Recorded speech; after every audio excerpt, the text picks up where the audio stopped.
Eu vou começar aqui com o Paint e eu vou colocar de novo o probleminha que a gente tinha iniciado lá na aula passada, apresentando o Branch and Bound para vocês. Só que agora eu vou fazer todos os passos até chegar lá, relembrando desde o início como é que faz a forma padrão, duas fases, etc, etc, etc, tá? Então, o problema que nós tínhamos era esse aqui, ó.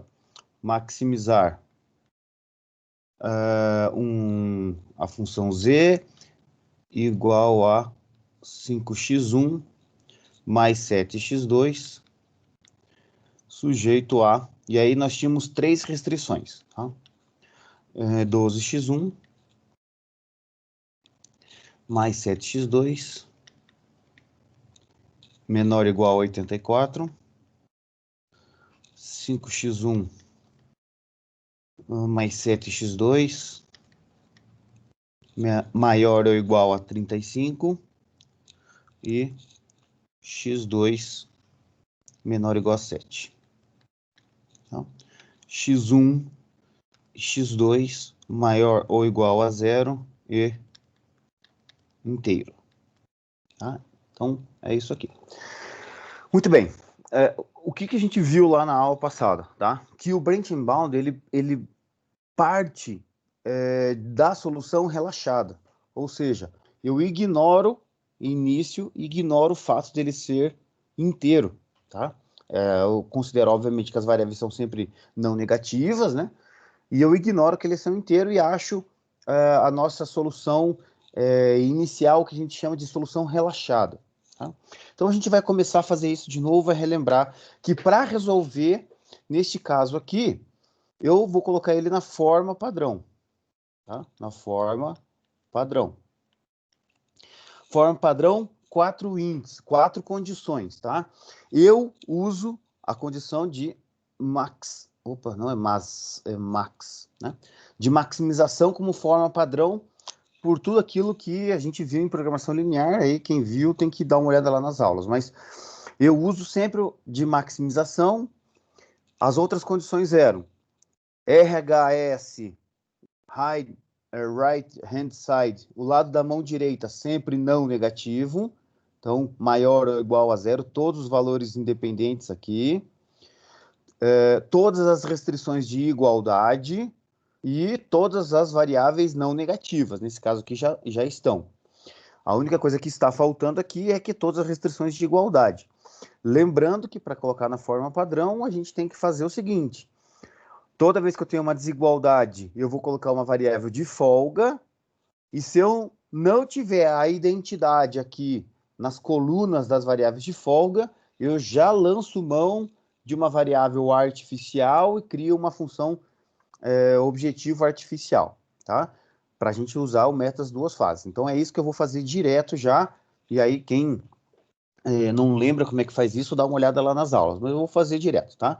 Então, aqui, ó, vamos maximizar um z igual a 5x1 mais 7x2, sujeito a primeira restrição lá vai ser 12x1 mais 7x2, lembrando, ó, esse pedaço da esquerda, tá aqui, vamos supor aqui é o 0, aqui é o 84, né? Esse pedaço da esquerda aqui é menor ou igual, esse pedaço aqui é o 12x1 mais 7x2. Ou seja, na pior das hipóteses, ou na melhor das hipóteses, seja lá o que for, esse cantinho aqui coincide com 84, e aí vai ter uma igualdade. Se esse pedaço for menor, eu tenho que somar alguma coisa positiva aqui, um x3, para que isso aqui fique igual. Tá? Então, essa é a lógica. Mais um x3, vamos colocar tudo aqui no cantinho, igual a 84. A segunda restrição, 5x1 mais 7x2. Agora, eu tenho aqui o 35. A minha restrição, ela é maior, 5x1 mais 7x2 é maior do que o 35. Se tudo correr bem, esse pedaço aqui vai estar no 35 e vai ser igual. Então, para eu conseguir fazer uma coisa maior do que 35, chegar em 35, eu diminuo menos um x4 aqui. Então, aqui eu estou tendo um menos um x4 igual a 35. Por fim, na última lá, eu tenho x2, mesma coisa, ele é menor que 7, soma um x5 a 7. Muito bem. Então, a gente já sabe que essas variáveis são as originais, x1 e x2. x3, x4 e x5 são as variáveis de folga, né? Onde aqui x3 e x5 a gente chama de folga ou especificamente de falta. Falta esse tanto para chegar em 84. E o x4 é uma variável de folga que nós chamamos de excesso. É esse tanto aqui, x4, que está sobrando de 35. Então, de falta, de excesso, ou, generalizando, todo mundo aqui é variável de folga. Como nós temos aqui, olha só, olha aqui a variável x3. Então, na primeira restrição, ela é 1, aqui é 0, aqui é 0. Aqui é 0, menos 1 e 0. Aqui é 0, 0 e 1. Então, nós não temos a identidade aqui. Tá? Nós não temos a identidade aqui. Isso significa que eu vou ter que colocar um x6 aqui. Quem que é esse x6? É uma variável que nós chamamos de variável artificial. Ela não tem significado, né? Ela não tem significado quantitativo. x1 e x2 são as originais. x3, x4 e x5 é o que sobra ou o que falta desses recursos. O x6 só serve para que a gente possa utilizar, inicializar o simplex de uma maneira correta. Como essa aqui é uma variável que nós chamamos de artificial, nós vamos lá e dizemos o seguinte: nós criamos uma função artificial minimizar um W, ser a soma de todas as variáveis artificiais. Nesse caso aqui é só x6, tá? Nesse caso aqui é só x6. Como eu tenho que colocar na forma padrão, esse cara aqui na forma padrão vai virar maximizar menos W igual a menos x6. E aí, obviamente, que aqui embaixo, cadê meu... Tá aqui.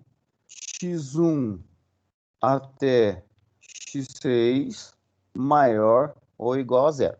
Então, esse aqui é a forma padrão, esse aqui, desse modelo aqui relaxado, sem considerar esse inteiro aqui. Nós temos aqui, ainda se eu quiser colocar aqui x3, x1 e x2 maior ou igual a zero e inteiro. Muito bem. Então, esse aqui é a forma padrão. Reparem que não muda absolutamente nada daquilo que a gente faz no simplex, tá? Por quê? Porque cada nó da árvore branch and bound, ela é uma solução de modelo relaxado. Muito bem. Então, vamos colocar ele aqui no cantinho. E vamos criar esse cara aqui. Temos 6 variáveis.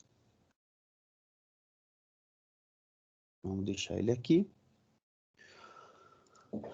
Então, aqui, vamos lá. x1. Só centralizar tudo aqui. x1, x2, x6. Aqui eu vou colocar aqui o menos W. Ou melhor, vou colocar o Z barra o W. Tá? Vou criar uma função artificial aqui para W. W maiúsculo. Então, vou deixar aqui marcado que é W. Aqui é Z. E aqui vão ter as minhas 3 restrições. Então, eu vou fazer como eu sempre faço aqui, deixar com as bordas para ficar fácil a gente identificar depois.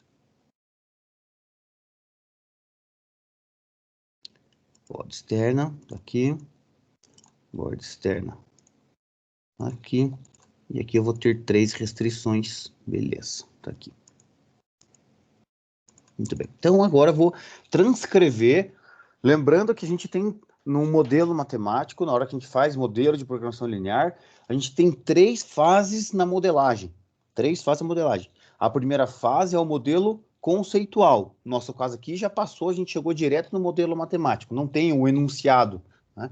A tradução do problema em texto. Então, esse é o modelo conceitual. Passamos do modelo conceitual, fazemos então a modelagem matemática, que é isso. E aí, depois da modelagem matemática, que é esse modelo que nós estamos aí, a gente passa por um meio de transcrição para o modelo computacional, que é o que nós estamos fazendo agora. Tá? Então, vamos lá. Deixa eu colocar aqui os dados. Lembrando que, se a função objetivo está de maximizar, passa para cá sempre invertendo o sinal. Então, eu vou colocar aqui, ó, na função objetivo de W, eu tenho aqui menos x6. Ou seja, quando eu passo para cá, se é de max, passa, inverte o sinal, e eu vou ter mais x6. Então, é 0, 0, 0, 0, 0, 1, e está zerado. E Z está aqui embaixo, ó, max, né? Tá aqui, ó, max 5x1 mais 7x2, passa para cá invertendo o sinal. Menos 5, menos 7, e o resto tudo zero. Muito bem. E agora vou passar a minha matriz tecnológica, que é os coeficientes da matriz A aqui. AX igual a B. A é a matriz tecnológica, tá? Então, 12, 7, 1, 0, 0, 0, 84, 5, 7, 0, menos 1, 0, 1, 35. Se eu cometer qualquer erro aí, vocês me avisem, pelo amor de Deus. 0, 1, 0, 0, 1, 0, 7. Muito bem. Então, aqui está o que nós chamamos de tabela inicial, quadro inicial do simplex. Alguns livros trazem até esse termo em francês, acho que é tableau, né? Tableau inicial aí, desse modelo. Muito bem. Lembrando que nós estamos agora, como nós temos uma variável artificial x6, justamente porque aqui está a primeira coluna de identidade e aqui está a última coluna de identidade. Isso aqui vai me dar uma solução básica se eu usasse essa coluna aqui. Essa coluna aqui, as colunas, elas são linearmente independentes entre si. São. O problema é que, se eu não tivesse colocado x6 na base, eu teria x3 igual a 84, x5 igual a 7, e o x4, por causa desse menos 1 aqui, viraria menos 35. O que a gente não pode. Por quê? Porque as variáveis são não negativas. Então, para que todo mundo sempre esteja trabalhando dentro da região viável, a gente lança a mão de uma variável artificial, que é a x6, para compensar justamente a falta dessa coluna aqui, como eu tenho 3 restrições, está faltando essa coluna da identidade 3x3, ó, 0, menos 1 e 0, virou 0, 1 e 0. E aí, quem está na base neste momento, na ordem, lembrando que na base importa, x3 é igual a 84, x6 igual a 35, x5 igual a 7. A ordem importa.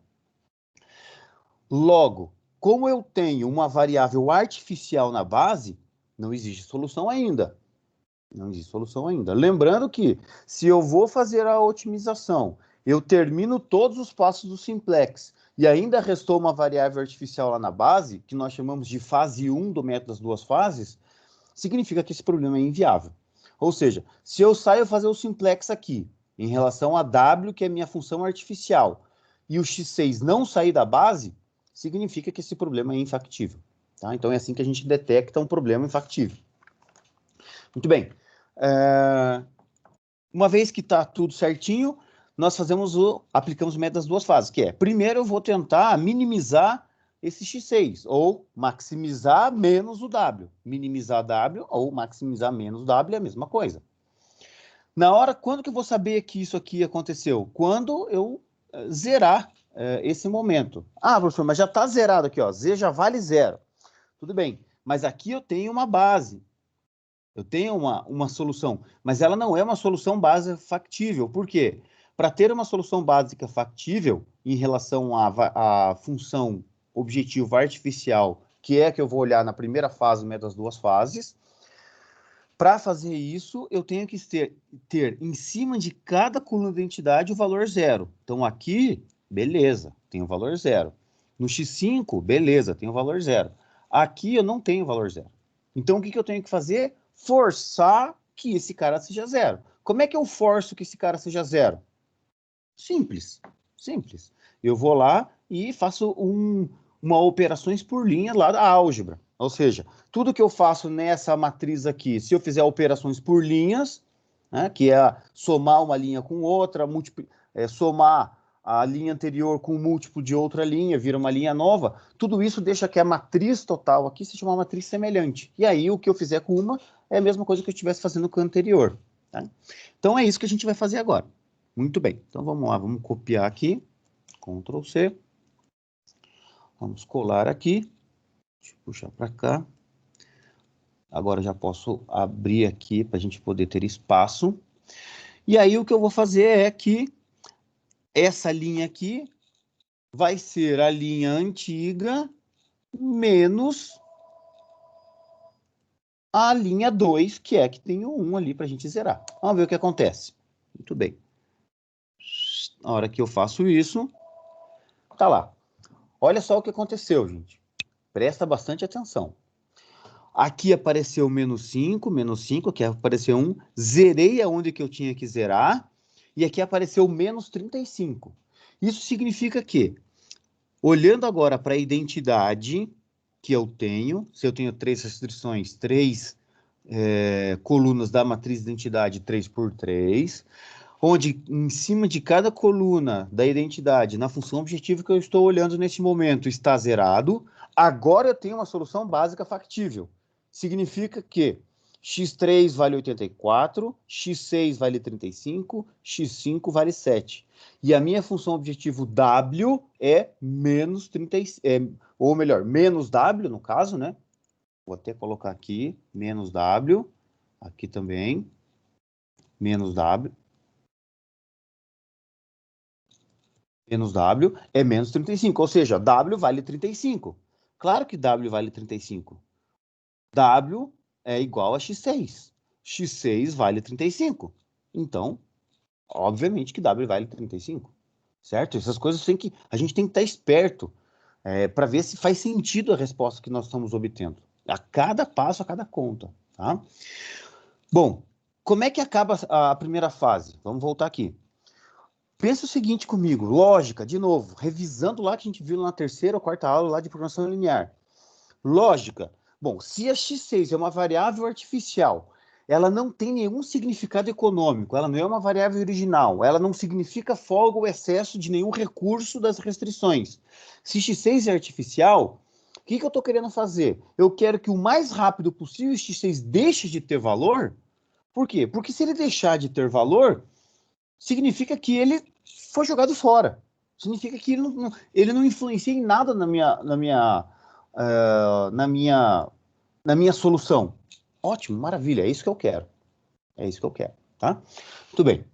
Então, agora, se eu tenho que zerar. Na hora que zerar esse cara aqui, significa que o x6 saiu da base. Muito bem, fazemos o simplex normal. Como que era o simplex normal? Primeiro passo, decide quem entra. Quem entra, olhando para a função objetivo que eu tenho nesse momento, lembrando que, no mês das duas fases, a função objetivo original, se eu quisesse, eu podia deixar sem mexer ela. Mas eu, Cássio, gosto de carregar ela junto para ir vendo o que está acontecendo, para entender o que está acontecendo. Então, olhando só para a função objetivo que me interessa, que é a W, que é da fase 1 do método das duas fases, eu vou olhar quem é o coeficiente da função objetivo nessa linha mais negativo possível, o menor valor, aquele que mais quer contribuir com a função objetivo. x2 entra na base. x2 entra na base. x2 entra na base. Quem sai da base? Bom, então agora eu tenho que fazer o cálculo do bloqueio. Cálculo do bloqueio. Como é que era o cálculo do bloqueio? O cálculo do bloqueio era igual RHS divididos pelo AIJ estrela, ou seja, J estrela aqui no meu caso é 2, que é a segunda coluna que quer entrar na base. O meu bloqueio é o menor valor entre a divisão de B e I divididos por A e J estrela. É esse cara aqui. Então, aqui dá 12, 5 e 7. O menor valor entre 12, 5 e 7 é 5. Logo, o meu x7 aqui é o elemento pivô. Se o x7 é o elemento pivô, na linha 2, na restrição 2, quem está na base na linha 2? Quem está na base na linha 2 é aquela variável cuja coluna da identidade está o valor 1, ou seja, x6. Logo, x6 sai da base.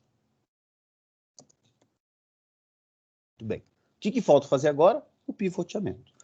Antes de fazer o pivoteamento, eu vou tentar fazer aqui o gráfico para a gente ver o que está acontecendo, tá? Não sei se vai dar certo. Eu fiz um teste antes aqui e deu certo. Vamos ver se aqui vai funcionar, tá? Deixa eu pegar mais algumas colunas aqui.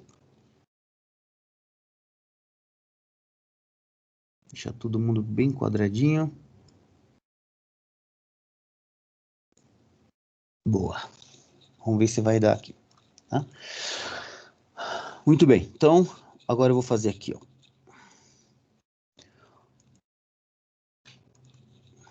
Muito bem aqui. Agora a parte de baixo. Lembrando, então, tá aqui meu gráfico, né? x1 por x2. Tá? Lembrando aqui que eu tenho as 3 restrições originais. Aqui eu estou fazendo o gráfico deste cara aqui. Sempre é o gráfico do modelo original, tá? 12x1 mais 7x2 menor ou igual a 84. A gente fez na aula passada. Eu vou só lembrar de cabeça aqui. Quando x1 vale 0, x2 vale 12. Quando x1 vale 0, x2 vale 12. Quando x2 vale 0, x1 vale 7. Então, eu tenho aqui 7 e 0, 0 e 12. Então, vamos lá aqui, ó. 7, 0, 1, 2, 3, 4, 5, 6, 7. Eu vou... Deixa eu ver se aqui eu tenho 24. Aqui. Se eu tiver 24 aqui... Vou aumentar um pouquinho esse gráfico aqui. Vou fazer de 2 em 2, que fica maior.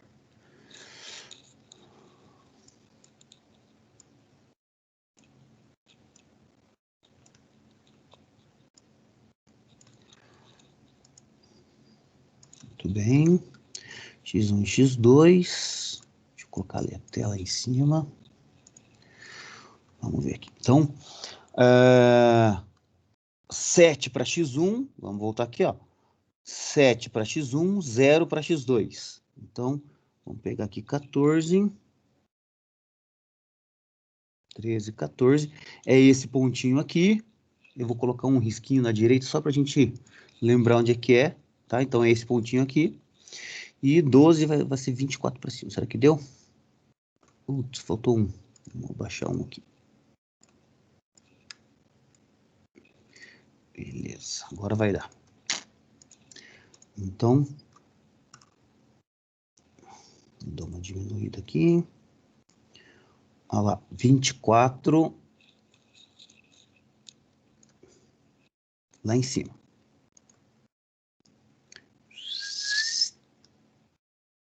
Beleza? Ó, 24 aqui no cantinho. Tenho 24, então aqui... Lá naquele pontinho lá de cima, lá, é o nosso 12, 0 e 12, tudo bem? Então, eu vou inserir aqui uma reta. Vou inserir aqui uma reta. Pegando exatamente aqui. E pegando lá naquele cantinho. Beleza? Então, depois a gente aumenta de novo, tá? Então, aqui está na minha primeira restrição. Vamos olhar a segunda restrição. 5x1 mais 7x2 maior ou igual a 35. Se x1 for 0, x2 é 5. Se x2 for 0, x1 é 7. Então, vai ficar 0 e 5. 0 e 5. 0 em x1, 5 em x2. Então, aqui é 10. Boa. Vamos colocar aqui em cima um risquinho só para a gente lembrar onde que é. E 7 é o mesmo risco aqui. Então, a gente... Vou ver.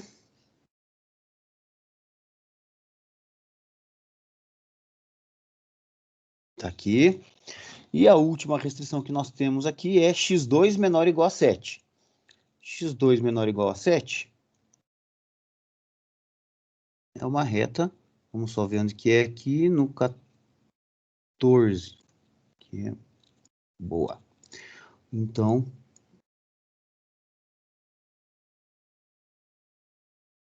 tá aqui. Beleza? Então agora foi, ó, x1 é menor que 84, então é daqui para cá. Vamos inserir uma flechinha aqui. Deixar bem bonitinho aqui, tá? Então é daqui para cá. A segunda restrição é x1, 5x1 mais 7x2 maior ou igual a 35, ou seja, se eu substituir o ponto 00 aqui, ele não satisfaz a restrição, então é dar restrição para o outro lado. Então, essa restrição aqui é daqui para cima. E, obviamente, que x2 menor ou igual a 7 é daqui para baixo. Ou seja, dessa reta para dentro, dessa reta para cima, dessa reta para baixo, essa área aqui é a área que me interessa. O que acontece aqui neste momento? Eu estou com essa função aqui, ó. Qual que é o valor? Agora eu estou na base aqui, ó, tá? Agora eu estou na base. Quanto vale x1 e x2? Toda vez que uma variável não está na base, eu estou nesse ponto aqui. Eu estou no 0, 0. Ó, x1 vale 0, x2 vale 0. Se a variável não está na base, o valor dela é 0. Eu estou aqui fora. Eu estou fora da região viável, perceberam? Fora da região viável. Se eu estou fora da região viável, significa que o x6 ainda está na base. Significa que a variável artificial, uma ou mais variáveis artificiais, está na base. E eu ainda não estou dentro da minha região viável, que é isso daqui. Muito bem. Então, agora, uma vez que a gente já tem graficamente o que está acontecendo aqui, vamos fazer o pivoteamento desse cara. Então, vou lá, vou pegar essa linha aqui. Não, vou pegar sem ela, porque eu vou precisar. Ctrl C, cuidado aqui para colar valores, tá? Cola valores. Eu só vou colocar aqui as bordas para a gente lembrar o que é cada coisa. Muito bem. O que a gente faz? Pega a nossa coluna pivô, Ctrl C, cola aqui, Ctrl V. Legal. Como é que a gente faz o pivoteamento agora? Como é que a gente faz o pivoteamento agora? Na linha pivô, que é essa linha aqui, não podemos esquecer, eu tenho coluna pivô, linha pivô, o cara que está aqui no meio é o elemento pivô. O elemento pivô, o que eu vou fazer? Eu tenho que transformar ele em 1. Então, eu vou pegar a linha anterior e vou dividir por esse cara aqui, vou fixar ele, obviamente. E aí, a hora que eu arrastar para o lado, o que aconteceu? O que era 7 virou 1. O que eu tenho que fazer agora? O pivoteamento que nós chamamos, que é zerar todo mundo. Como é que eu zero todo mundo? Bem simples. Eu vou fazer a linha 1 nova, é a linha 1 antiga, menos o elemento pivô, o multiplicador pivô da coluna pivô, fixa a coluna, para não ter problema aí de arrastar fórmula, vezes a minha linha pivô nova, que eu já atualizei, para ela poder fazer essa matriz semelhante. Então, fixa a linha 22. Muito bem. Na hora que eu arrastar para o lado, tem que aparecer 0 aqui. Se não aparecer 0 aqui, tinha alguma coisa errada. Como eu já fiz a fixação, a linha da função objetiva antiga, menos o elemento pivô da linha da função objetiva antiga, fixa a coluna, obviamente, vezes a linha pivô nova. Bom, é só arrastar para cima que vai sair natural, tá? E aí depois é só arrastar para o lado. Muito bem. Ctrl C, Ctrl V. Olha lá o que está acontecendo, ó. Essa linha aqui é a linha anterior, menos esse elemento, fixa a coluna, vezes esse elemento, fixa a linha. Muito bem. Ó, o pivoteamento, né? Em vez de fazer na mão, a gente faz aqui. O que aconteceu? Olha só. X3 que estava na base, continua estando na base, não mudou absolutamente nada. X5 que estava na base, continua na base, não mudou nada. Isso tem que acontecer. Se não acontecer é porque você errou na continha, seja na mão, seja no Excel, seja onde for, você errou na continha. E X2 entrou na base, automaticamente X6 saiu. Qual é a solução agora nesse momento? X3 vale 49 x2 vale 5, x2 vale 5, x5 vale 2, x5 vale 2. x3 vale 49, x2 vale 5, x3 vale 2. Esse gráfico aqui é x1 por x2. x1 por x2, certo? Muito bem. Que número que é esse cara aqui? Olha lá, ó. Quem que é esse ponto aqui? É o ponto 0 e 5. Quanto que vale x1? Está fora da base. É 0. Quanto vale x2? É 5. Então, nós acabamos de sair desse ponto aqui, viemos em direção e estamos agora nesse ponto aqui, nesse cantinho aqui, que é o 0, 5. Que é a interseção do eixo x2 com a reta da restrição 2. Tudo bem? Muito bem. Olha o que aconteceu aqui. Bom, o que aconteceu aqui foi que a função objetivo artificial, ela zerou, porque o x6 saiu da base, que era a única variável artificial. Quando todas as variáveis artificiais saírem da base, significa que é fim da primeira fase do método das duas fases. A fase artificial acabou. O que eu posso fazer? Eu posso jogar fora a função artificial, eu posso jogar fora as variáveis artificiais, que não vai mudar absolutamente nada. Então é isso que eu vou fazer. Tá? Vou colar aqui, Ctrl C, cuidado para não fazer caca na hora de colar. Eu estou falando isso para mim mesmo, tá? Então eu jogo fora esse cara aqui, excluir, deslocar para cima, e eu posso jogar fora esse aqui, excluir, deslocar para a esquerda. Muito bem. E aqui agora só virou Z. Então, nós saímos de uma região de infactibilidade, fizemos o método das duas fases, e a primeira fase serviu para que a gente entrasse dentro, entrasse dentro é óbvio, né? Entrasse na região viável. Nós estamos aqui nesse vértice aqui, onde está com o mouse aqui. Muito bem. E agora, joguei tudo aquilo artificial que eu tinha, joguei fora, não preciso mais. Posso olhar agora para a função objetivo original, que é a Z, e ver, tem mais alguém que quer entrar na base? Tem mais alguém negativo? Tem. Esse x1 aqui ainda está negativo. Esse x4 aqui ainda está negativo. Muito bem, vou colocar ele na base. Beleza? Vou colocar ele na base. x4 entra. x4 entra na base. Vou calcular o bloqueio de novo. Quem é o bloqueio? RHS divididos pela coluna pivô. Muito bem. RHS, não posso esquecer que o bloqueio é o cálculo do menor valor entre os BIs divididos por A e J estrela, onde agora o J estrela é o 4, que é a coluna 4, tá? Desde que o A e J seja maior do que zero. Por que maior do que zero? Porque igual a zero não tem, né? Não consigo dividir nada por zero. Menor do que zero não posso, porque se eu pivotear aqui, vai aparecer um negativo desse lado. Então, eu não posso fazer isso. Então, o menor entre esses dois é esse cara aqui. Então, essa aqui é a minha linha pivô. Logo, esse cara aqui é o meu elemento pivô. Vamos colocar ele em vermelhinho. O que está na base nessa posição? O x5. x5 entra. Então, x5, ou melhor, x5 sai da base. Muito bem, vou fazer o pivoteamento agora. Eu vou inserir aqui só uma bolinha.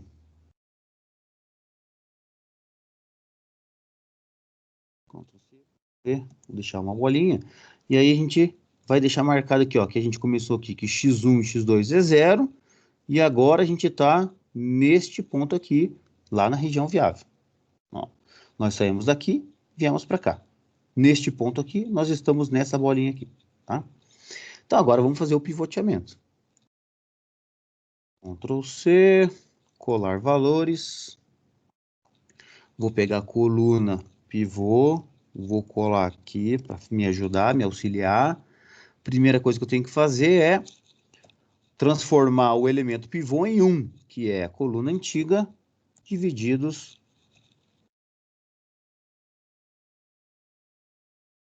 pelo elemento pivô fixo. Tudo bem, aqui tem que aparecer 1. Apareceu. As outras linhas é só atualizar, que é a linha anterior, menos o elemento da coluna pivô da respectiva linha, fixa a coluna aqui para poder arrastar a fórmula, vezes a minha linha pivô nova. Fixa a linha para poder arrastar a fórmula. Muito bem. Arrastei para lá, para cá. Olha o que aconteceu. Boa. É isso que a gente queria. É isso que a gente queria. X4 entrou na base. Ele entrou no lugar do X5. Então, essa coluna pivô, essa coluna da identidade apareceu aqui. Aqui saiu da base. Muito bem. Então, agora eu tenho a solução. X3 vale 35. X2 vale 7. X4 vale 14. X5 e X1 vale 0. Então, se X1 vale 0 e X2 vale 7, nós saímos desse ponto e viemos para esse. Estamos andando agora de vértice em vértice, como anda o simplex. Tá? Muito bem. Acabou? Terminamos? Chegamos no ótimo? Não. Ainda tem alguém que quer entrar na base. Tem alguém negativo. X1 entra na base. Muito bem. Se X1 entra, vou fazer o cálculo do bloqueio de novo. RHS sobre a J estrela. J estrela é igual a 1. Muito bem. Faço o meu... Olha só. Dividir por 0 não existe. Negativo não existe. Logo, X1 vai entrar aqui. É o único que pode. O menor deles, o menor viável, é no lugar do X3. Porque nessa posição aqui, que ele ganhou o menor valor, quem está na base nessa linha é o X3. X3 sai. Beleza. Viemos para cá. Ctrl C. Cuidado no colar valores para não der erro. Então, deixa eu só fazer aqui coloridinho, né? X1 entra. Senão vocês vão se confundir aí. X1 entra. Vai entrar nessa linha aqui. Então, o elemento pivô é o 12. Tá? Então, agora, a coluna pivô eu colei aqui. E agora eu vou fazer o pivoteamento de novo, para X1 entrar na base, X3 sair. Quem é a nova linha pivô? É a linha antiga pivô, divididos por o elemento pivô. Muito bem. Beleza, tá lá. As outras linhas, quem são? É a linha antiga, menos multiplicador, fixa a coluna, vezes a linha pivô nova, fixa a linha. Aqui não vai mudar nada, porque já era 0. Zerou, Ctrl C, Ctrl V. E aí, chegamos lá onde que a gente queria. Muito bem, função objetivo Z está aqui. Isso aqui, meu Z está aqui. E aí, chegamos no quadro ótimo. Quanto vale X1? 2,91. Quanto vale X2? 7. Quanto vale X4? 28,5. X3 e X5... X3 e X5 estão fora da base e valem 0. Então, aqui, ó, X1 vale 2,9, X2 vale 7. Beleza, tá aqui. Ó, agora dá para ver certinho aquilo que a gente viu na aula passada, ó. Aqui tá 1, 2, 3. Então, essa linha aqui é a linha do 3. Ele tá um pouquinho antes para lá. Vou tirar a bolinha daqui só para a gente ver, ó. Dá para ver certinho aqui. Vamos dar um zoom aqui gigante. Bom que a gente pode usar esse recurso. Ó, ele está um pouquinho antes do 3 aqui, ó. Do jeito que a gente queria. 2,91. Maravilha. Então, a nossa solução agora está nesse vértice aqui. Beleza? Muito bem. Só que o nosso problema agora... Então, esse aqui foi uma revisãozinha de 30 minutos aí, 40 minutos, do metas duas fases do simplex normal. Temos uma solução, a solução é uma solução inteira, não é inteira, e agora nós queremos resolver este problema aqui. Nós chegamos à solução ótima deste problema aqui, exceto o fato que as variáveis x1 e x2 têm que ser inteiras. Chegamos no problema relaxado. Chegamos à solução ótima do problema relaxado. O que nós acabamos de fazer? Isso aqui. Vamos colocar aqui o nosso P0. Nosso P0 diz o seguinte, que o Z vale... Vamos construir nosso 63,58. Z vale 63,58. X1 vale 2,91. X2 vale 7. Então, esse aqui é o nosso primeiro nó da árvore branch bound. Beleza? Muito bem. E aqui está o nosso gráfico. Então, aqui agora fica claro para a gente que a gente tem que tentar nos aproximar. Ó. A gente pode vir para esse ponto aqui, ou melhor, para esse aqui, né, que é o 2, 7. A gente poderia vir aqui para o 3, 6. Teoricamente é um desses dois. Então, agora vamos entender como é que a gente faz isso com o simplex, tá? Com o simplex. Muito bem. Então, se o nosso quadro ótimo está aqui, muito bem, vamos criar aqui um cara novo.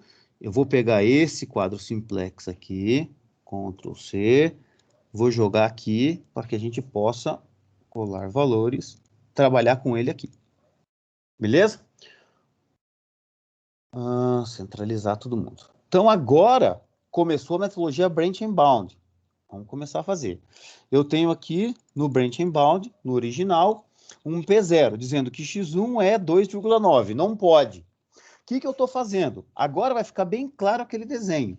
Eu vou fazer o seguinte, ó. Vou inserir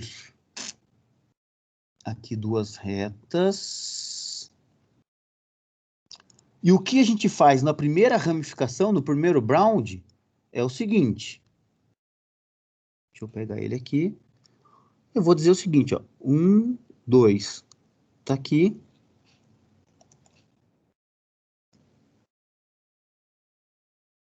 E tá aqui.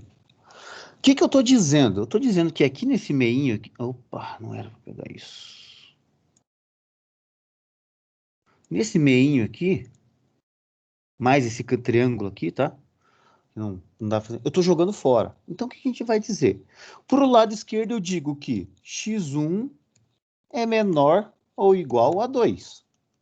x1 é menor ou igual a 2, Ctrl C, significa que eu tô pegando essa restrição aqui, ó, x1, 1, 2. Estou dizendo, só vale daqui para cá. Estou adicionando as restrições daqui, estou adicionando a restrição. Então, só vale esse quadrado aqui, ó. Ou melhor, esse quadrilátero aqui, né? O ótimo está fora do lugar. Veja que está numa região inviável em relação a isso. Então, vamos ver o que acontece. Então, deixa eu só pegar aqui. Vamos fazer um Ctrl+C, Ctrl+V.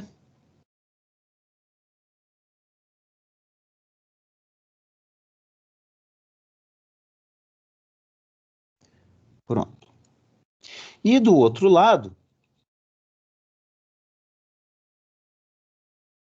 da minha ramificação, eu vou dizer que é dessa restrição aqui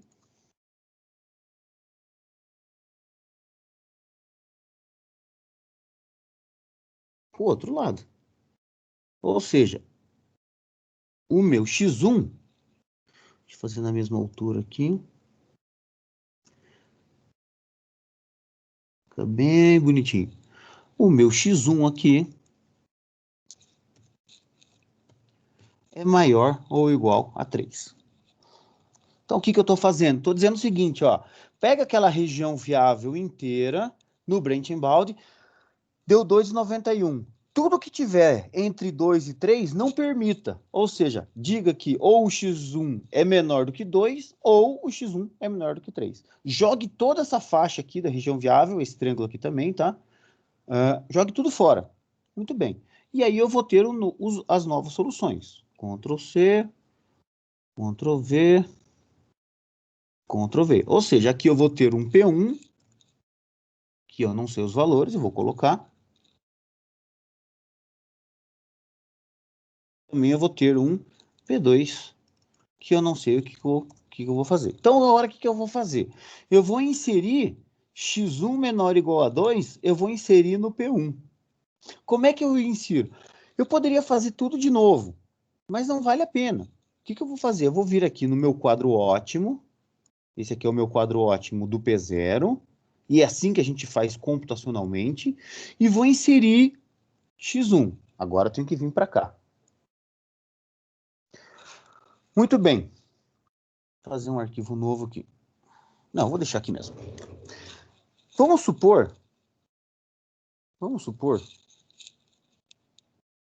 que no meu modelo original eu teria x1 menor ou igual a 2.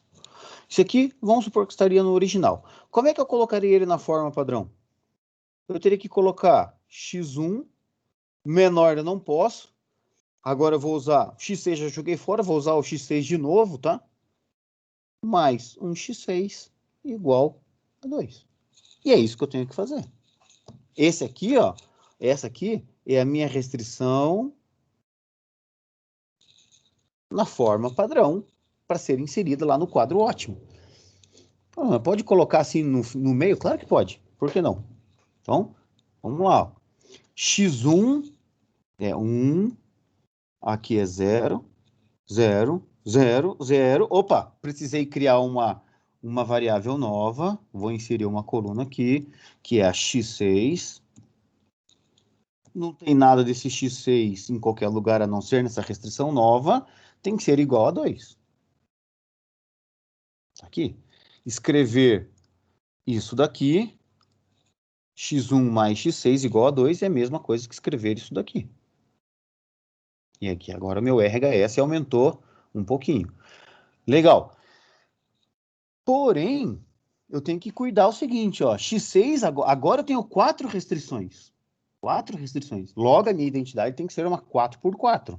Então, x6 aqui está na base, legal. Aqui está na base, olha que é 0, aqui é 0. Aqui está na base, 0. Mas aqui não é identidade.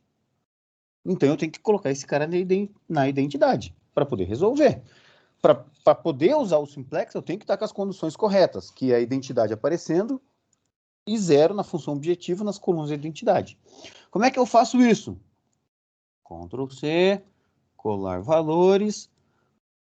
Qual é que é a nova linha? É a linha antiga menos a linha 1. Ou seja, a linha 4 nova é igual à linha 4 antiga menos... Pode até colocar a linha nova. Tá? É isso aqui. Muito bem, na hora que eu faço isso, o que aconteceu? Opa, apareceu um negativo aqui. Apareceu um negativo aqui. Não deveria aparecer um negativo aqui. Peraí, mas se está todo mundo positivo aqui, agora a gente entra na dualidade. Olha lá por que é importante a dualidade, entender a dualidade. Ó, a gente diz aqui, ó, tá todo mundo positivo, ninguém quer entrar no primal, quer dizer que o primal está a otimalidade. No dual, eu tenho alguém negativo. Opa, é aqui mesmo. Se eu estou olhando para esse quadrilátero e o meu ponto ótimo está aqui, eu estou fora da região viável. Ou seja, eu não estou no ótimo, eu não estou na região viável do primal. Eu estou fora. Então, eu tenho que dar um passo do dual simplex. Como é que era um passo do dual simplex? Relembrando também como é que faz. Ao invés de olhar o mais negativo entra, bloqueio, e aí o menor dos bloqueios sai, agora eu vou olhar o contrário. O negativo aqui sai, faço o bloqueio com relação à linha da função objetivo, e o maior dentre aqueles caras negativos, o mais próximo de 0, entra. Então vamos olhar aqui.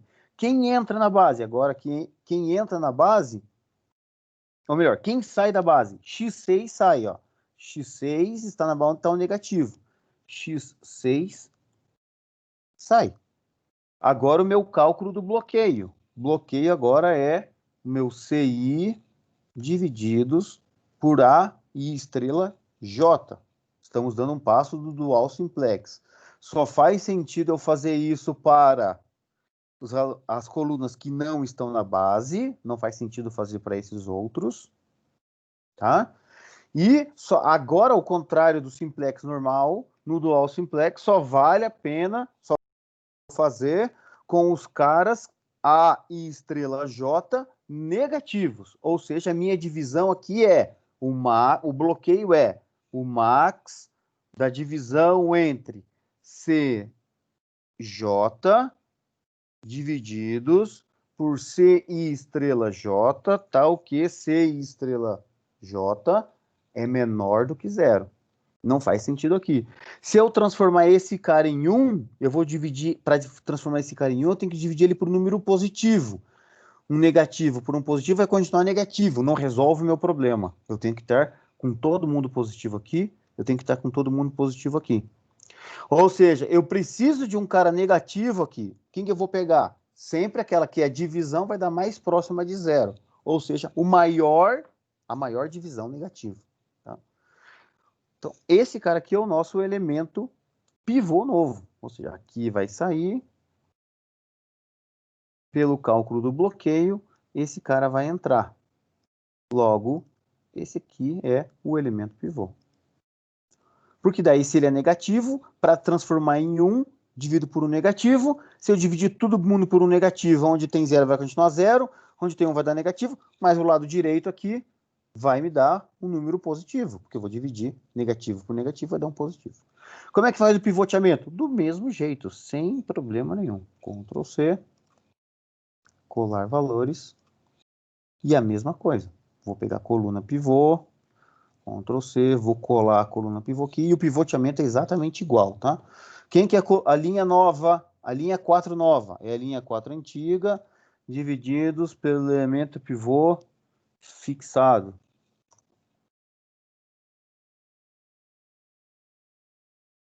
Muito bem. Quem que são as outras linhas? As outras linhas é a linha antiga, menos o elemento da coluna pivô fixa, a coluna aqui para poder arrastar a fórmula, vezes a nova linha pivô fixa a linha para poder arrastar a fórmula.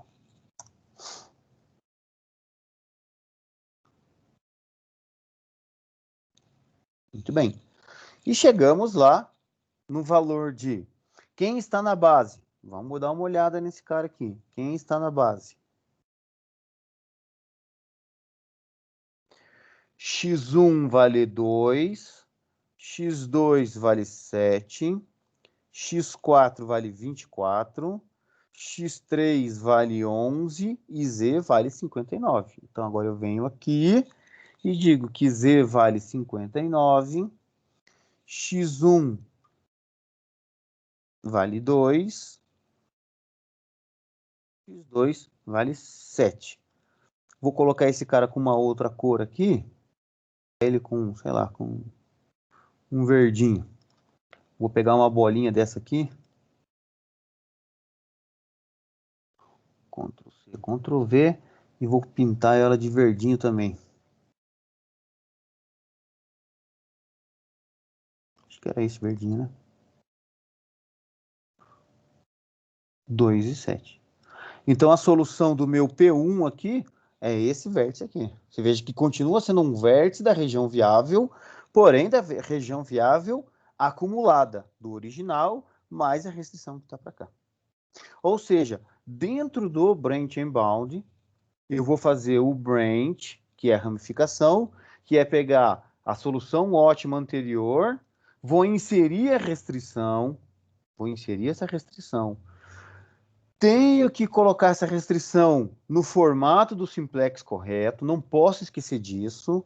E depois que eu fizer isso, aí eu vejo se eu preciso fazer um passo do simplex ou um passo do dual simplex. Tá? Então, daí a importância da gente ter dominado tanto o simplex quanto o dual simplex. Computacionalmente, obviamente, que a gente faz isso tudo com o simplex e o dual simplex revisado. Tá? Beleza? Muito bem. E aí a gente vai sair fazendo o resto que a gente já fez na aula passada. Tá? Então, aí vai ter aquela árvore inteira aqui. Tudo bem, gente? Dúvidas aí? Ah, mas eu gostaria de fazer, professor, direto pelo modelo aqui fazendo... Então, muito bem, vamos fazer para cá.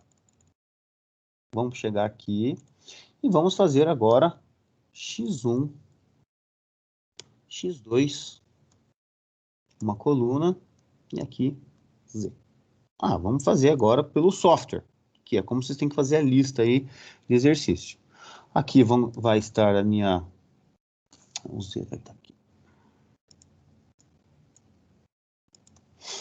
As minhas variáveis vão estar aqui.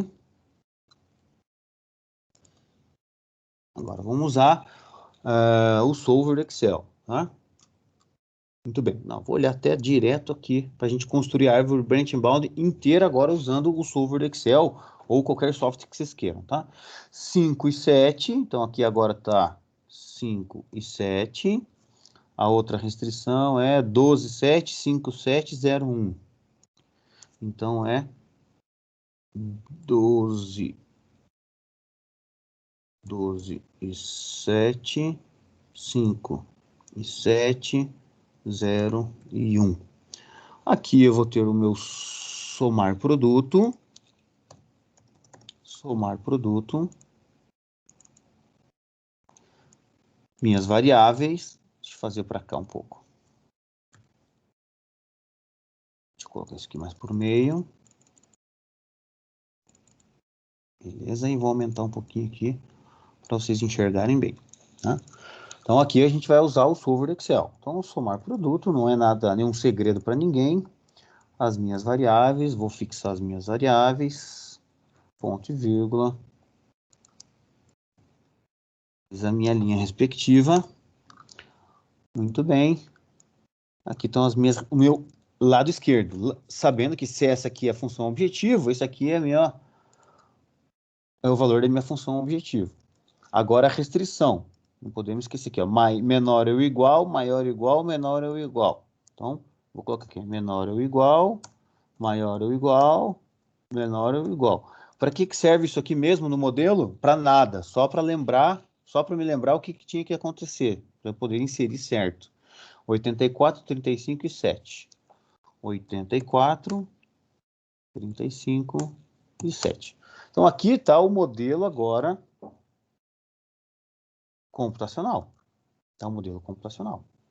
Muito bem, vamos lá no solver, dados, solver do Excel, bem simplesinho. Minha função objetivo está onde? Está aqui. Eu quero maximizar, alterando as células variáveis, essas duas, sujeito às seguintes restrições. Como eu não coloquei na ordem, tem que colocar uma por uma. Mas é lado esquerdo menor ou igual que lado direito, adicionar. Lado esquerdo maior ou igual a lado direito, adicionar. Por fim, lado esquerdo menor ou igual que lado direito. Ok. Então, aqui estão minhas 3 restrições. Tá, se eu quisesse fazer direto a solução inteira, eu poderia fazer o seguinte, ó, adicionar. Quem são as minhas variáveis? Essas duas. Venho aqui e digo, elas são inteiras. Se eu resolver aqui, obviamente com o Linear Programming Simplex, tá? Se eu fizer aqui, ok, já está na minha solução ótima. Mas não é isso que eu quero nesse momento. Eu quero construir árvore branch bound com vocês. Vou retirar, excluir isso aqui. Então tá lá, ó. São só as restrições e não estou falando nada de integralidade das variáveis aqui. Resolver, ok. Tá lá, ó, 2,91, 7. Beleza, significa que nós acertamos, né? Estamos no... Aqui é o quadro ótimo. Aqui está a minha solução. Maravilha, sem problema nenhum. Ok. Agora, eu vou resolver o lado esquerdo aqui. O que eu faço? x1 menor ou igual a 2. Eu insiro aqui, ué. 1 e 0 menor ou igual a 2.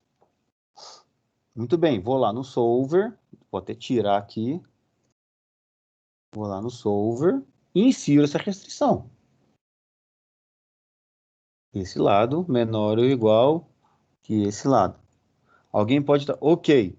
Alguém pode estar se perguntando assim, professor, mas você não fez fórmula nenhuma aqui Ah, o Excel aqui ele já é inteligente, né? Quando a gente coloca uma coisa no mesmo padrão, ele já repete a fórmula embaixo. Então, eu vou resolver. Tá lá, ó. Resolvi, só para conferir, para vocês não ficarem com dúvidas sobre isso. Tá lá, meu somar produto, né? Então, tá aqui. Beleza. Solução 59, 2 e 7. Agora, eu vou fazer o lado direito. Como que é o lado direito? O lado direito seria x1 maior ou igual a 3. Beleza, vou zerar aqui, vou deletar aqui e vou fazer maior ou igual a 3. Tudo bem.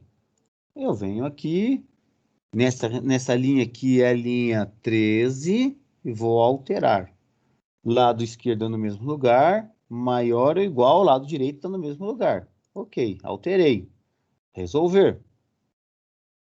Tá. O mesmo valor que a gente viu na aula passada. Z, 63. X1 vale 3. X2, 6,85. Aonde que nós estamos aqui? Vamos colocar uma bolinha laranja aqui. Lembra que a gente colocou laranja pro lado de cá? Vamos pintar isso aqui de laranja. Olha lá, ó, no 3 e no 6,85. Vamos ver aqui no gráfico. Ctrl V. Tá lá, ó. 3 e 6,85. Só vou pintar essa bolinha aqui de laranja para saber que nós estamos ali. Ou seja, nesse triângulo aqui, eu vim para cá, como era esperado. Muito bem, a Brent Inbound. Vamos continuar aqui agora pelo modelo que é bem rápido, né? Usando o software, que é o que você tem que fazer na lista. Muito bem, tá aqui para cá, aqui já está num balde, então aqui eu vou ter o primeiro balde, parei de ramificar. Agora aqui eu tenho que ramificar. Muito bem, vou fazer a mesma coisa que eu fiz anteriormente. Uma ramificação para cá. Uma ramificação para cá. E quem que eu quero ramificar agora? Eu quero ramificar x2, porque x1 já está inteiro. Meu objetivo é que x1 e x2 sejam inteiros. Ou seja, do lado esquerdo, se é 6,85, o que eu não quero que aconteça com x2? Que aquele meião ali entre 6 e 7 não pode acontecer. Ou seja, eu crio para o lado esquerdo menor que 6, para o lado direito maior que 7. E eu impeço que possa acontecer de x2 estar entre 6 e 7. x2 menor ou igual a 6, x2 maior ou igual a 7. Muito bem. Aonde que está isso daí? Está original no x1 maior ou igual a 3. Então, cuidado aqui na hora que for resolver, mas muito cuidado, tá? Que eu vou olhar para o modelo que eu tenho, eu vou ter que acumular ele de maneira correta. Cuidado que se eu for fazendo várias vezes aqui, eu vou ter que ficar alterando. Então, presta atenção com isso. Vou pegar aqui o P0, que está sem cor. Ctrl C. Ctrl V. Ctrl V. Então, aqui vai estar o P3. Não sei quanto que é o valor ainda. Vou calcular. E aqui o P4. Não sei qual é o valor ainda. Vou calcular. Muito bem. Então, quem é... Agora eu vou fazer do lado esquerdo. Do lado esquerdo. x2 menor ou igual a 6. Eu tenho o original mais x1 maior ou igual a 3. Está aqui. Esse é o último que eu fiz. X maior ou igual a 6. 0, 1. Olha, já fez a conta para mim. Somar produto. Senão, dependendo do teu Excel, não vai fazer automático. Dependendo da tua configuração. Cuidado. Menor ou igual a 6. Muito bem, vou zerar, vou deletar aqui para não ter problema.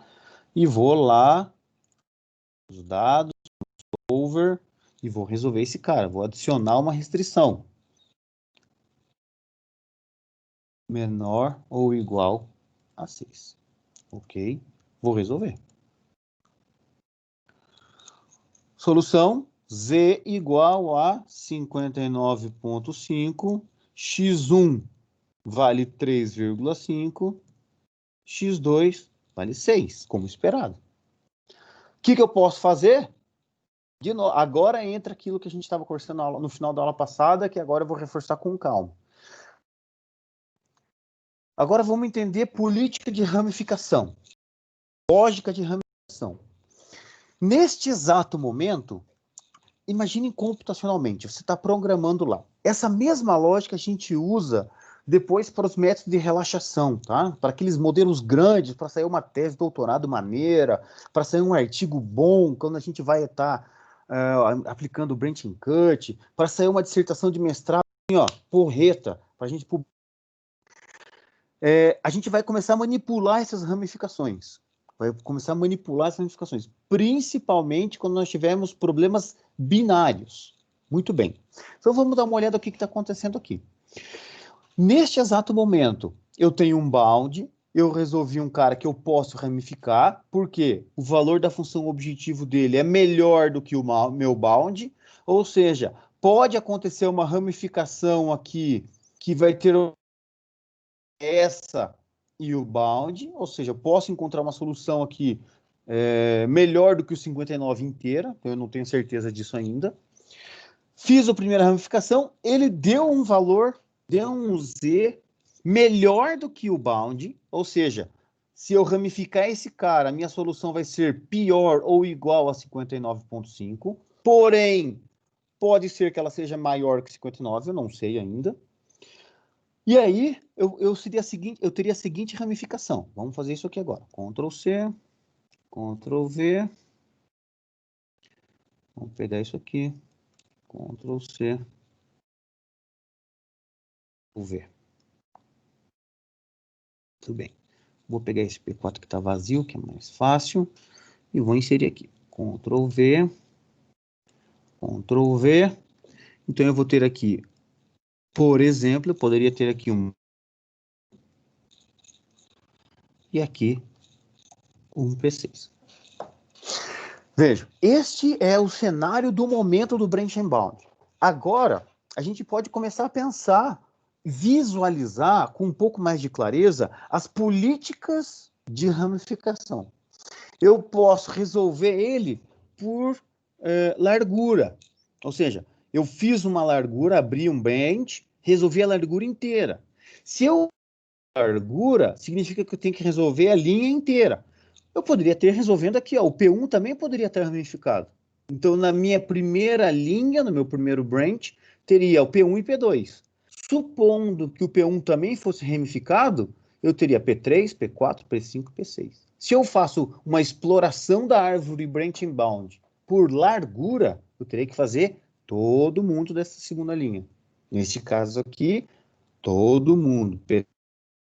Depois, P5, P6, talvez P7, P8, porque daí eu já teria resolvido o P4. Tá? Eu posso ir por profundidade. Profundidade escolhendo uma regra. Por exemplo, eu fui para a esquerda. E eu sempre vou para a esquerda. Eu só não vou mais para a esquerda quando eu não posso. Quando eu não puder ir para a esquerda, eu volto um nó e vou para a direita e logo em seguida vou para a esquerda de novo. É a minha regra de ramificação em profundidade. Ou seja, eu fiz o da esquerda, deu um bound. Não posso mais ir. Volto um nó, vou um para a direita, resolvo e agora só vou para a esquerda. Então eu vou resolver o P5 primeiro. Por que essa aqui é uma política boa? Porque, vejam, o meu software já não está pronto, olha aqui, ó. x1 maior ou igual a 3, x2 menor ou igual a 6. Se eu inserir aqui agora, qual que é a ramificação que eu tenho que fazer? x1 menor ou igual a 3. x1 menor ou igual a 3. Significa que desse lado aqui é x1 maior ou igual a 4. Então, uma regra é, eu vou explorar em profundidade, indo só para a esquerda. Quando eu não puder mais, eu volto vou um para a direita e depois continuo para a esquerda novamente. Vou fazer isso. Ó. 1, 0. Aqui já está o somar produto. Vou zerar aqui em cima só para não achar que tem alguma coisa lá. Menor ou igual a 3. Vamos inserir essa restrição. Adicionar. Lado esquerdo menor ou igual que o lado direito. Ok. Resolver. O que aconteceu? 3 e 6, 57. 57, 3 e 6. Encontrei um outro bound. O segundo bound. Esse bound é melhor do que esse aqui? Não, porque esse aqui eu quero maximizar, esse aqui é 57, esse aqui é 59. Então, esse cara aqui eu joguei fora. Joguei fora. Não quero mais saber desse. Vou colocar um vermelhão para cá. Vamos pegar aqui uma cor aqui e vou fazer assim. Não, não é aqui. É aqui que eu quero. Não quero, vamos ficar.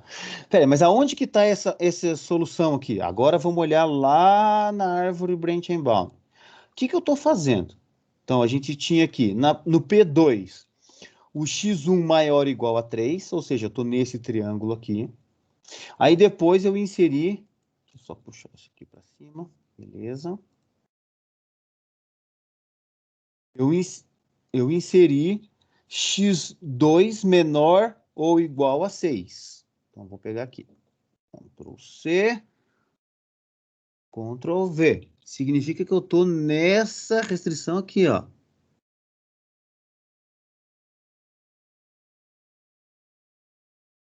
Eu estou aqui. Lá, esse aqui, ó, essa é a reta aqui, x2 menor ou igual a 6. Eu estou nesse triângulo aqui. Aonde que deu a minha solução? Vou continuar com essa cor. Ctrl C, x1 igual a 3,5.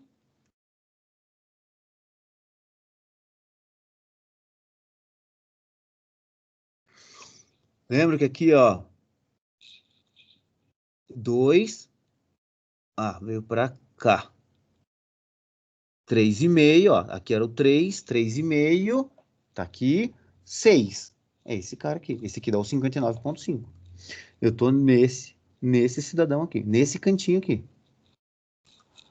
Então, essa área aqui, esse quadrilátero com bico aqui, é a área desse cara.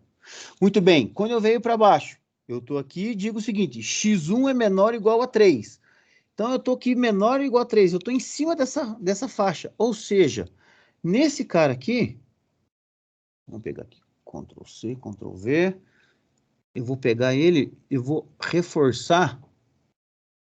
Deixa eu ver se eu consigo fazer aqui o que eu quero.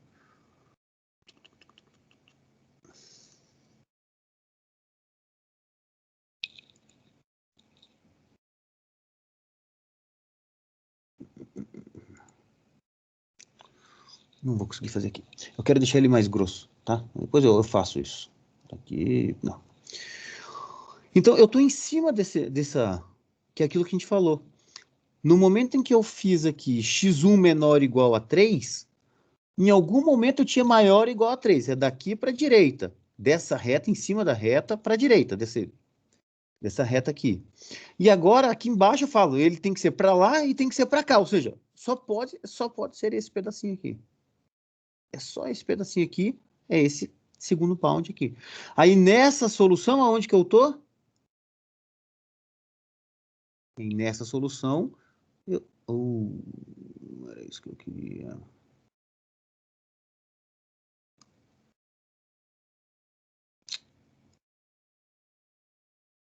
Estou aqui. Então, nesse cara vermelho aqui, nesse bound, eu tô nesse cantinho aqui. 3 e 6, que deu um bound, 57. Então, aqui agora, voltando para a importância aqui da ramificação, a gente vai entender exatamente isso. Olha só. Legal, eu estou fazendo aqui P0, ramificar em profundidade para a esquerda. Acabou, é um bound. Volta um, vai para a direita, resolve, agora vai para a esquerda, resolve. Acabou, não posso ir mais. Quais são os 3 critérios de parada? Um bound, e aí tem um detalhe. Se esse bound for melhor do que o bound anterior, ele passa a ser o bound de referência, ou seja, a solução do momento. Se esse bound for pior do que o bound anterior, eu paro e ele é jogado fora, desprezado. Eu tenho uma solução infactível ou vai aparecer um Z que é pior do que aquilo que a gente fez. Então, aqui deu 57, aqui vou 59. Legal, então eu volto um para a direita, volto um nó anterior, resolvo o P6. Só que o P6 é x1 maior ou igual a 4. x1 maior ou igual a 4. Agora tem que mudar isso aqui. Maior ou igual a 4. Muito cuidado, eu estou na linha 15 aqui. Vou lá em dados, solver, na linha 15, vou alterar esse cara. Você veja que até aqui é a mesma coisa. Agora eu mudo para maior ou igual, ok? Vamos conferir para ver se está certo. Olha só, a primeira restrição, maior ou igual a 3. Maior ou igual a 3, é isso mesmo, ó. Maior ou igual a 3. Maior ou igual na linha 13. Na linha 14, é o x2 menor ou igual a 6. x2 menor ou igual a 6. Eu fiz alguma caca aqui. Deixa eu só voltar. Cliquei aqui, não deveria ter clicado. Pronto. Menor ou igual a 6, tá na linha 14. Menor ou igual, tá lá, beleza. Maior ou igual a 4 agora. Legal, resolver. Olha lá o valor que deu. x1 vale 4. x1 vale 4. x2 vale 5,14. z vale 56. Opa, peraí. Se eu tenho um z que vale 59, que já é um bound, que é vara inteira, esse P6 aqui, ele não consegue, não tem um valor melhor do que esse e não dá um valor inteiro, não tem por que eu continuar ramificando. Posso jogar fora esse cara aqui também. Muito bem.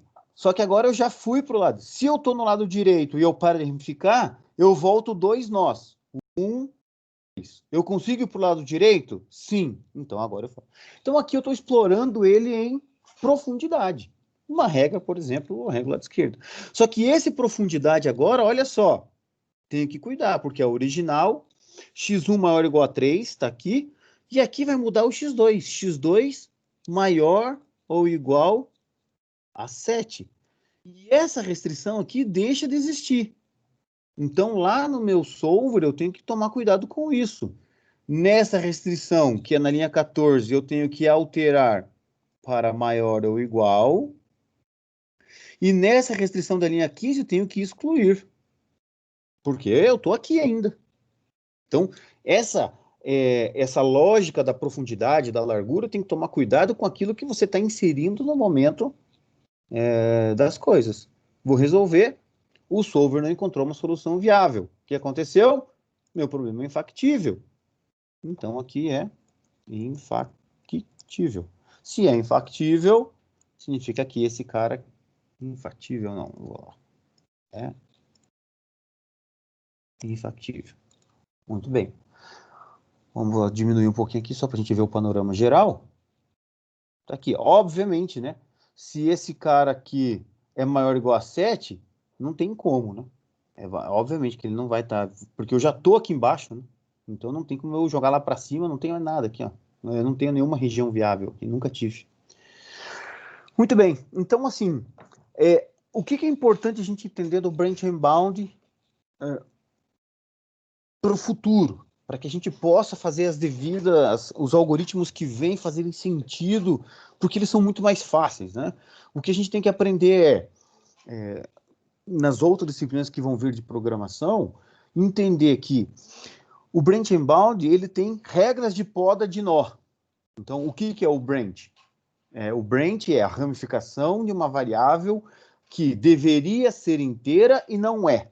Por quê? Porque a gente resolve em cada nó da árvore branch and bound o problema relaxado.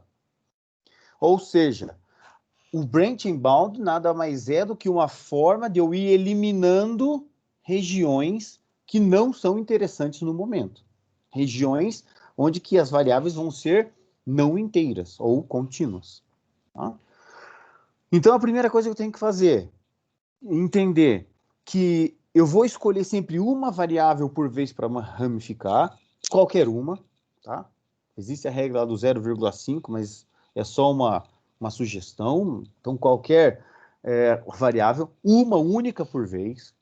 vou ramificar, vou eliminar a parte do meio da variável. Se é 2,9, tiro tudo que fica entre 2 e 3, eu zero. Menor ou igual que o piso, maior ou igual que a terra do número que ficou contínuo. Em cada nó, vai ser o nó anterior mais a restrição que chegou nele, no branch bound. Quando que eu elimino nós? Quando eu encontro um bound, quando eu encontro uma solução pior do que aquela que eu já encontrei no bound. E se eu não tiver nenhum bound? Se não tiver nenhum bound, tem que ramificar, não tem jeito. Eu não tenho referência para comparar. Ou se o nó for infactível. Como que eu vou explorar isso? Posso explorar por largura, posso explorar por profundidade. Existe uma outra forma, por exemplo, que é o seguinte: em cada nó que eu ramifiquei, que eu resolvi, eu ramifico tudo que eu tenho que fazer e eu olho qual é o nó mais promissor.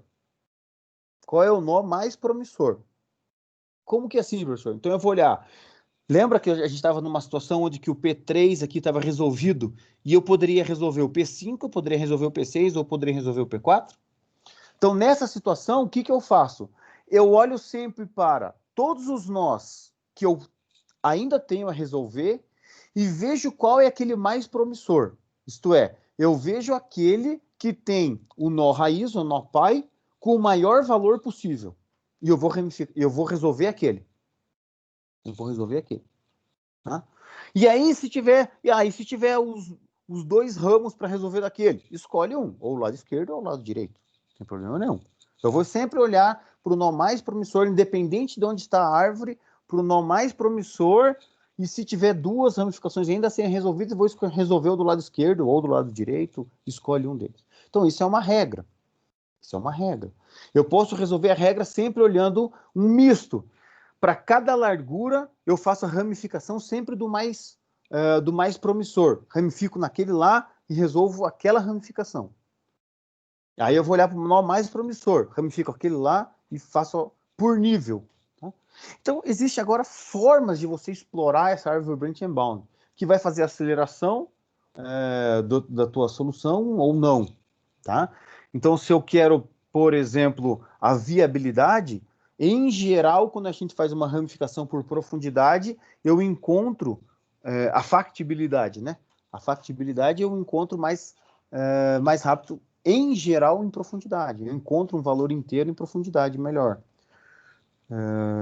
Eu quero ir melhorando a função objetivo como um todo, mesmo que eu não encontre. Então, se você coloca lá o Gurobi ou o Simplex para resolver, ele vai ficar lá um tempão rodando sem encontrar a solução ótima. Quer dizer, eu estou procurando a minha otimalidade. Tá? Então, parâmetros tanto do Gurobi quanto do Simplex te dão isso, né? Entre otimalidade ou factibilidade. Geralmente, dos testes que a gente já fez aqui, eu já pedi para vários alunos fazerem esses testes, geralmente, quando a gente escolhe o parâmetro default, tanto do Simplex quanto do Gurobi, para explorar a árvore branch and bound, que é um balanço entre os dois, acaba sendo mais rápido. Obviamente que a gente não sabe o que o Gurobi nem o Simplex faz lá dentro, né? Esse que é o segredo comercial desses softwares. Mas é isso que faz. Tá bom? Beleza? Eu vou salvar isso aqui, né? Pra gente ter. A gente vai usar daqui a pouco. Professor. Deixa eu parar só de compartilhar aqui minha tela. Parei, pode falar. É o seguinte, naquele problema 6, dava para ramificar se a gente quisesse, né?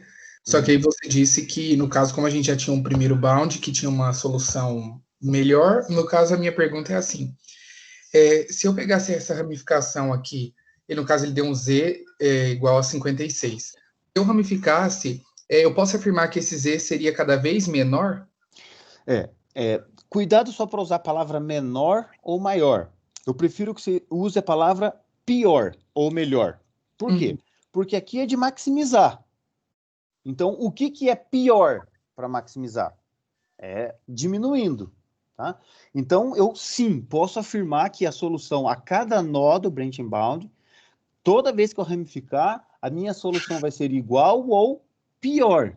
Neste caso, menor. Então, ó, 59, aqui é 57, 56. Nunca vai acontecer aqui está 59,5. eu ramifiquei aqui vai aparecer 60. Nunca vai acontecer isso. Nunca. Ok. Tá? Beleza. Se acontecer, é porque tem algum erro aí no teu programa, na tua lógica, em alguma coisa. Não pode acontecer. Pode acontecer 59,5? Pode. Pode acontecer. Pode acontecer melhor? Não.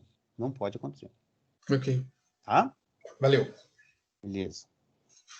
Então é isso, pessoal. Vamos dar uma descansadinha aí. Deixa eu parar aqui de gravar. Essa primeira parte foi.